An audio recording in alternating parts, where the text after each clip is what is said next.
Hello friends. आप सबका हमारे इस एसके झा लॉ क्लास के ऑनलाइन प्लेटफॉर्म पर स्वागत है।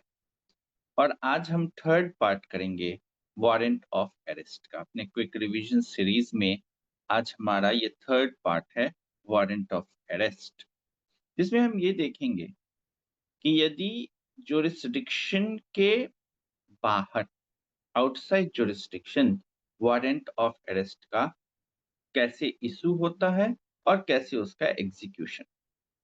और इसके लिए जो संबंधित सेक्शन है बीएनएसएस का, वो है सेक्शन 80 टू सेक्शन 83। तो सेक्शन 80 ये कहता है कि जो भी जुडिशियल मैजिस्ट्रेट हैं या कोर्ट है, यदि वो कोर्ट आउटसाइड जुरिस्डिक्शन कोई वारंट ऑफ अरेस्ट भेजना चाह रहा है, तो दो ऑप्शन। एक तो वो वारंट बना के उसके एग्जीक्यूशन के लिए लोकल पुलिस को ही दे दे। सपोज पटना के कोर्ट को इशू करना है तो वो पटना पुलिस को भी दे सकती है, या नहीं तो थ्रू लेटर या किसी और माध्यम से वो संबंधित जो भी जुरिस्डिक्शन में भेज रहे हैं, उस जुरिस्डिक्शन के एग्जीक्यूटिव मैजिस्ट्रेट को, या वहां पर जो सुपरिटेंडेंट ऑफ पुलिस हैं उनको, जो डिस्ट्रिक्ट में है, और या यदि वहां कमिश्नरेट सिस्टम है तो सीपी, कमिश्नर ऑफ पुलिस को थ्रू लेटर या कोई और मीडियम से, जैसे इलेक्ट्रॉनिक मीडियम से भेज सकते हैं वारंट ऑफ अरेस्ट।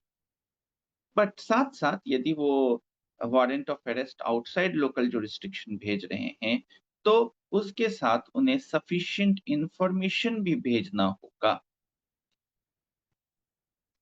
और डॉक्यूमेंट्स के साथ वो संबंधित पुलिस को भेजेंगे। अब इसका एग्जीक्यूशन कैसे? तो इसका एग्जीक्यूशन ऐसे होगा कि सपोज वो लोकल पुलिस को दिया गया है, पटना के पुलिस ने लखनऊ में किसी वारंट ऑफ अरेस्ट को जहां एग्जीक्यूट करना है, वो पर्सन सपोज लखनऊ में। अब पटना की पुलिस के पास दो ऑप्शन।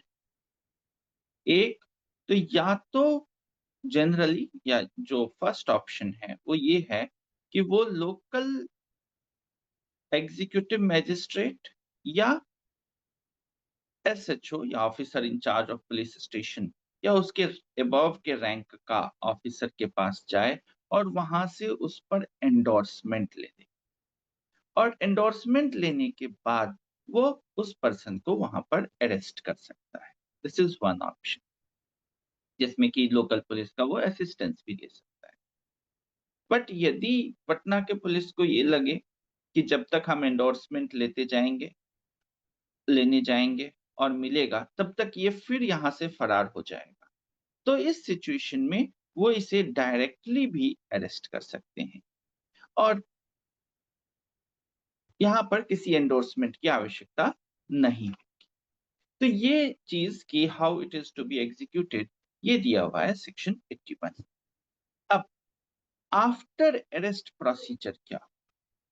तो आफ्टर अरेस्ट प्रोसीजर ये होगा कि जब पुलिस इसे अरेस्ट कर लेगी, अरेस्ट करने के बाद यदि वो नॉन बेलेबल ऑफेंस, अब नॉन बेलेबल वारंट है तब तो बात अलग है, बट यदि वो बेलेबल वारंट है और ये बेल देने को रेडी है, तो बेल ले करके इसे छोड़ देगी।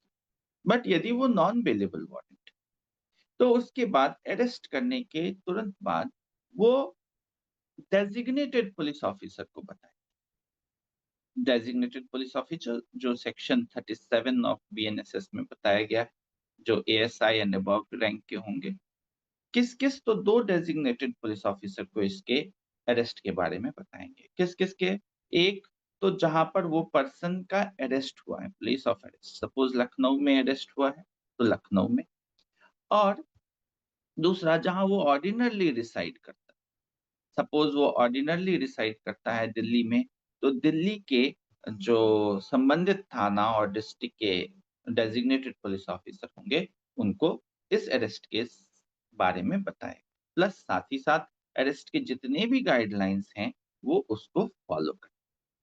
तो फ्रेंड्स, ये तो था as far as warrant of arrest outside local jurisdiction कैसे इशू होगा और उसका एग्जीक्यूशन लोकल पुलिस के द्वारा कैसे। Thank you friends.